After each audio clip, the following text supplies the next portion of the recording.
Good afternoon, everybody. I'm RJ Cole.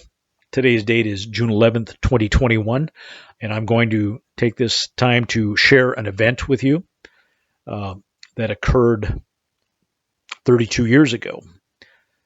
And I call it an event because it's more than a story to me. It really had an effect on my life and the other person involved as well. It occurred while I was a patrol sergeant with the city of Issaquah, Washington in 1989 during the summer. Can't pinpoint the exact date because I have since lost my notebook that I kept, and I wish I still had it because I could pinpoint everything for you, but it's gone. So anyway, the event, although it occurred 32 years ago, it actually started 48 years ago in 1973, and I'm going to make some mistakes as I go, and I'll probably correct myself, but I'm not going to stop the video. I don't have editing equipment. So we're just going to roll with it, and I'll make corrections as we go should I find myself making a mistake, which I've done several times already, and just started over from scratch. Anyway, here we go. All right, so 1973, class of 73. I was a senior, and it was late spring. We were about to graduate, and I was out cruising the gut, as we called it, dragging the gut, which was simply jumping in your car when gas was 34 cents a gallon and driving up and down, back and forth on the main uh, roadway that goes through the center of town. And you'd start northbound from the south end of the main street and make a U-turn by the train depot and head south again and do the same thing over and over and over, just looking for fun, parties, whatever. And although I wasn't much of a partier, to be honest with you. So anyway, this particular night we're partaking in dragging the gut. The guy that was with me was a kid by the name of Don, and he was a very good close friend at the time. And Libby, Montana, is surrounded by the Cabinet Mountains. It's a beautiful place, and very clear skies usually. And on this particular night, it was really clear. It was beautiful, and we were in the process of dragging the gut, and I started to notice a light going over the mountaintops of the cabinets as we were cruising. And I couldn't figure out because it was moving extremely fast for an airplane. Now, Libby, Montana has an airport, but at the time it would not have accommodated any type of a jet aircraft, small municipal airplane type place, and it just wouldn't have handled a jet. So I couldn't really figure out why a jet was flying over Libby, and I saw it several times going over the mountaintops. And I pulled over several times to get out of the car and look, and every time I did, my friend Don would get angry and say, "Come on, let's just go, let's go." He was not didn't have the patience for it, but I was rather curious. So I'm watching this thing, and I'm noticing when I get out that I hear no sound whatsoever, and it was a very bright light, no flashing lights, just a bright light, a bright white light moving very quickly over the mountaintops. So as we're repeating this little scenario over and over again, I'm now heading southbound on Mineral Avenue, and I see a set of headlights along with a bunch of others coming at me, but this one starts flashing its headlights. And so I'm going, I wonder what that is all about. So the vehicle crosses the center line, comes into my lane, and I get over as far to the right, and the vehicle comes to a stop in front of my vehicle, face to face. And a gentleman jumps out along with two other folks, and the guys that's driving the pickup is a guy named Pat. And Pat was, at the time, probably the toughest kid in school, without a doubt. He'd been through a lot of stuff and was a really good scrapper. And if you were to fight him, you were going to lose. Anyway, he and I were friends because we both had interest in music, and that was what kind of bonded us together. And anyway, Pat jumps out of the vehicle and runs up to my car. I get out and say, "What's going on, man?" And he was extremely upset, nervous, scared. And he grabs me by the shoulders and kind of shakes me a little bit and says, "Look," he says, "I smoke weed." I says, "Yeah." He says, well, you know that weed doesn't cause you to hallucinate. And I said, okay. And I said, well, what's going on? And he said, well, we were up at the golf course area, which sits on top of this little mountain, little hill. And he says, we were out in the woods up there smoking some weed. I said, okay. He said, well, while we're sitting there, he says, a UFO, a flying saucer, came right over the top of my truck and stopped and hovered. And I don't recall if he described the lights or what type of a light setup it had or whatever, but he might not even mention it. He was very excited. And he was actually, as I recall, he kind of was sweating. And he was terrified, genuinely terrified. And he said, look, he says, I don't know what to tell you other than the fact of what we saw, that this thing came over the top of our truck and stopped. The other two people in the vehicle, one being, I believe, his sister, I think, and her boyfriend, were both shaken as well. And they were going, yeah. And while we're standing there talking, 2 or 3 other vehicles pulled up and had the same scenario. Little did I know that smoking weed up at the airport was a thing, or not at the airport, but up at the golf course was quite the thing to do. So anyway, I said, well, why don't we go back up there and see if we see anything, let's just check it out. So we did. Convoy of vehicles, 4 or 5 vehicles. We head up to the golf course. We get out of the vehicle where this incident occurred, and we didn't see anything further, but there was a definite smell of burned material. And at the time, I would compare it to cross between burned electrical and battery acid. And I know what battery acid smelled like because I worked at a gas station at the time. So anyway, it was a very interesting night, and we left, and I was pretty excited. I dropped Dawn off at home, went home, and told my folks about it, and they, I don't know if they believe me or not, but I didn't care. And but the next morning, the newspaper was delivered, and it was the Spokesman Review, and there was an article about thousands of people in Northwest seeing a UFO, unidentified flying object. So I felt redeemed.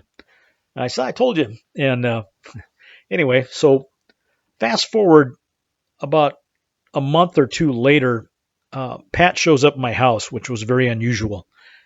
And he says, I need to talk to you. And I said, okay. So we went down into my basement, and I had no clue what this was about. And we go downstairs, and Pat became very emotional. He says, look, he says, I don't know why. He says, but I know that you are going to have some type of a strange thing happen to you. I said, what do you mean? He says, you're going to have some kind of an encounter. I says, what do you mean encounter with what? He says, you are going to see something, and it's going to be, he says, I think it's going to be an alien. And I kind of went, really? Okay, interesting. But he had my attention because this was so out of sorts for this guy. And actually it kind of creeped me out a little bit. And so I said, well, what else do you know? He says, I don't even know why I know this, but I'm just telling you, it's going to happen. I said, okay. So I just accepted that, and then I forgot about it later. So graduate from high school, I end up in the Air Force. And I got out of the Air Force in 1977 and moved to Spokane area, and then up to the Colville area, where I actually started a career in law enforcement. And that would have been 1980. So fast forward to my career moving me to Issaquah, Washington, where I was, at the time that this incident occurred, I was a sergeant in charge of a patrol unit on graveyard shift. And I had 4 guys under me that were working for me that night. And myself and officer, I'm going to identify him as Officer J, who just doesn't want anything to do with this speaking about it in public. We have discussed it a couple of times, and he verified exactly what he saw, and it matches what I saw, and that was good enough for me. I did try to pressure him into talking about it publicly, but he resisted. His family resisted. The impression I get is that his family did not want him to go public. So, and that was many years later after the fact. He was no longer law enforcement. So we'll kind of get into that in a minute. But on this particular night, we're standing in the office and we get a call, an alarm, a burglary alarm went off, and the company that monitored this particular building called us and told us, hey, we have burglary alarm at this particular spot. And this was a building located in Gilman Village. It was a retail sales area, beautiful area. It's still there. It's quite large, and it's a destination. If people go to Issaquah, Washington, they like to stop there and shop. It's kind of a high-end shopping place, but the cool thing about it is made up of very old homes and buildings that have been moved to the area. As some of them were actually originally there, but this entrepreneur brought in these old buildings and set them up and then built wooden walkways through it. And you can spend hours and hours there. And as a matter of fact, I used to walk through there at night just to get out of the car and stretch my legs until this event happened. So Officer Jay and I respond in separate vehicles, and we park out in the parking lot, and we do the investigation. The door of the building was ajar, basically open a little bit, and but there was nothing disturbed. We did a building search, cleared the building, everything was fine, nothing disturbed. The owner refused to respond, which was his choice. He said he probably just didn't close the door tight enough when he walked out and didn't check it properly. So we asked that we close the door, make sure it's secured, which is what we do. It's standard procedure. And so we did that. We walked back out in the parking lot. Now this is about 3 a.m. in the morning, quite dark. No traffic out on the roadways that surround Gilman Village whatsoever. There is some traffic on the interstate located to the north. And so John and I retreat back to the area kind of where our cars were parked. And we're standing there talking, and we're surrounded by buildings except for the parking lot, which is to my back. And I'm facing John, Officer Jay. I'm facing him, and we're having this discussion. And all of a sudden, out of the corner of my left eye, peripheral vision, I catch a little light. And Officer Jay also notices that we stop talking, and we both look in that direction. He turns over his shoulder to the right, and I'm looking at it from my left. And it is a light about the size of a soccer ball. I would describe it about the size of a soccer ball. And it is floating about a foot under the eaves of a small building, one of the little shopping buildings there.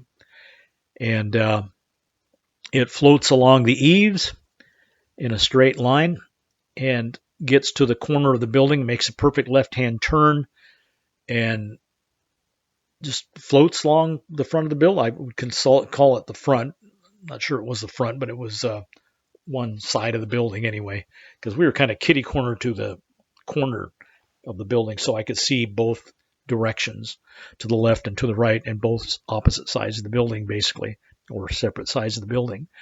So this ball of light heads towards the road, and as it reaches the end of the building, it's like I describe it as going into an envelope. It just disappeared. And it was very strange. And John and I were stunned. And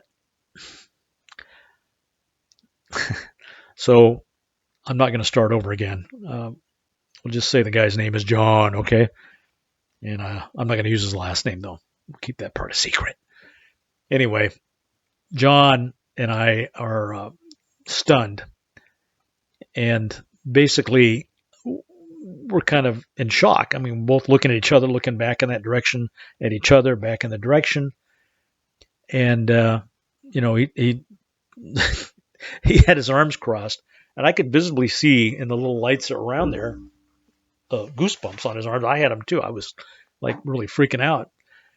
So we're standing there talking a little bit more. And as we're talking, all of a sudden, another light appears. Now, this one is floating off the ground by about a foot. And it's about 4 feet in diameter.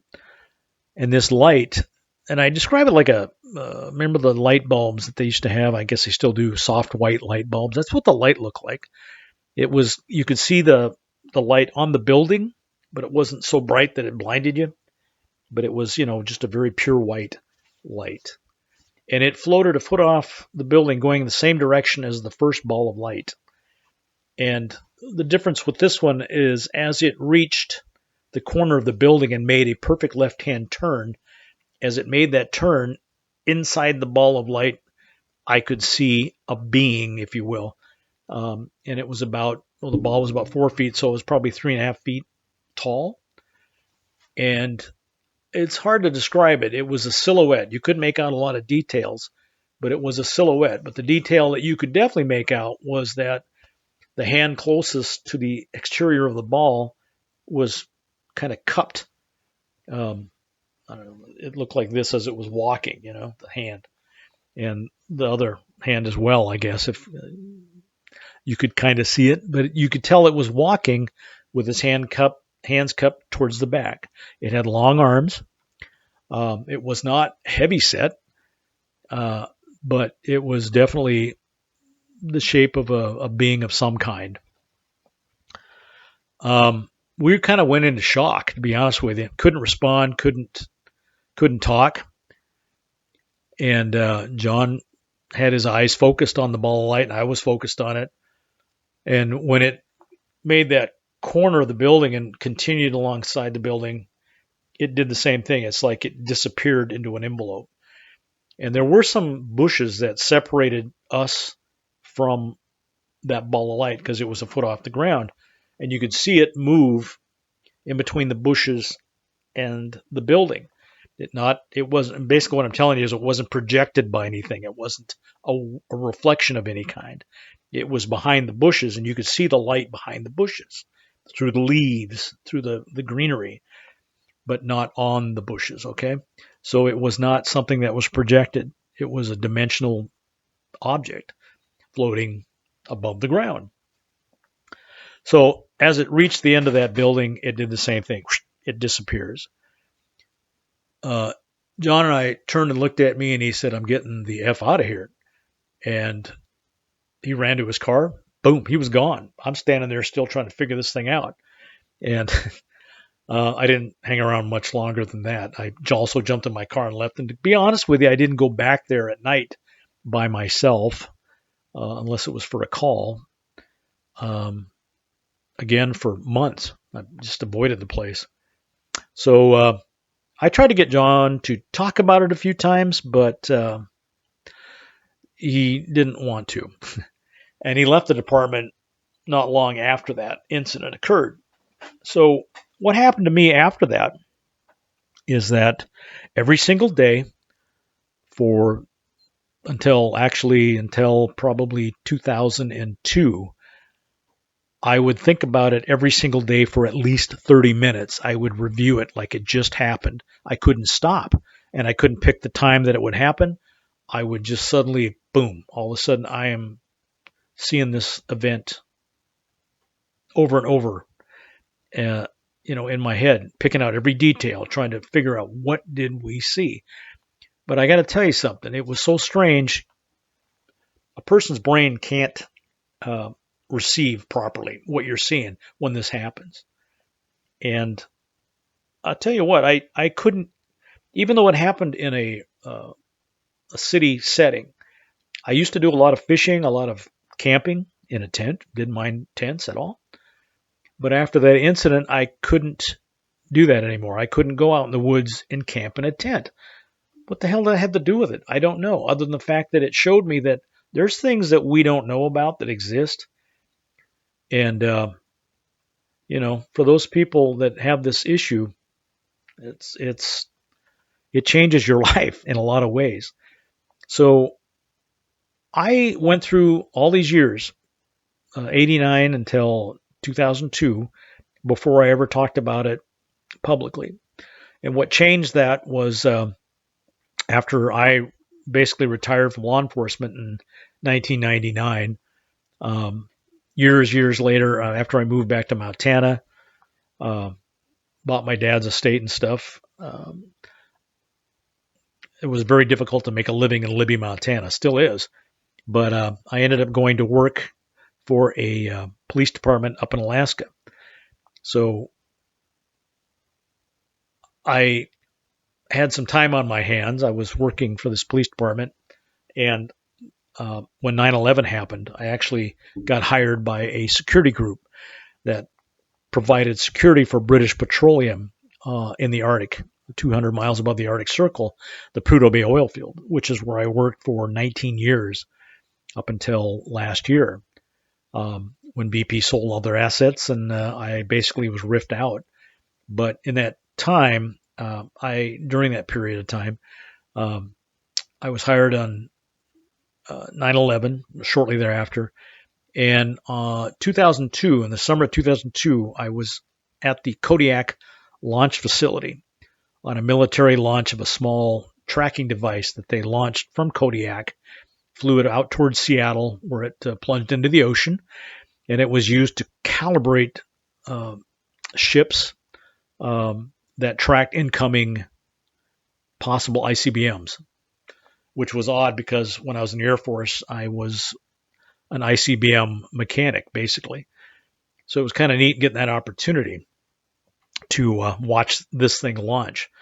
Well, while I'm there, they gave us access to some computers and stuff. Say, do what you want. You can spend your time when you're not on patrol.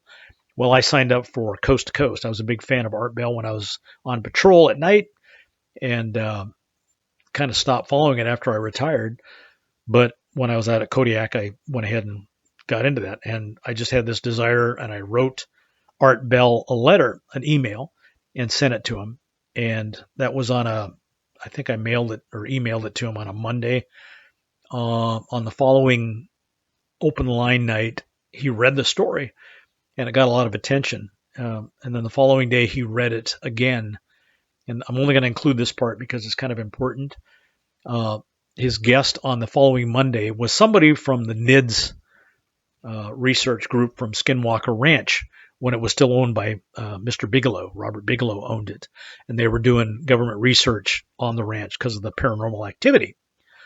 And I'm going to put in a plug for the show that's on the air now, Secrets of Skinwalker Ranch. Great program. So anyway, whoever it was that was on his program on that following Monday, he read my story to him. And I used to think, recalling it, that it was one of the scientists that was out there, but it may also have been Colonel Alexander, a retired Army colonel. A very interesting guy if you ever have a chance to do research on him. Anyway, whichever one it was, they said, well, it sounded like I had seen the same thing that their researchers had seen on Skinwalker. Only in that particular incident, it was a ball of light that basically opened up, and a creature that they described as Bigfoot-like or Sasquatch-like, Sabe-like, or whatever you want to call it, stepped out of it and walked across the ground, headed out, disappeared. And he said, I think it would be safe to call what he saw, what Officer Cole saw, was a dimensional being. And I, at the time, wasn't really familiar with that term, and I kind of blew it off as, oh, come on. But as time went on, and I talked about it more, who knows? Who knows? I certainly don't. I couldn't discount it. And since that incident happened to me, I don't disbelieve anybody when they tell a story from it. I don't care what it is. I will listen and give them the benefit of a doubt unless they say something that proves to me otherwise.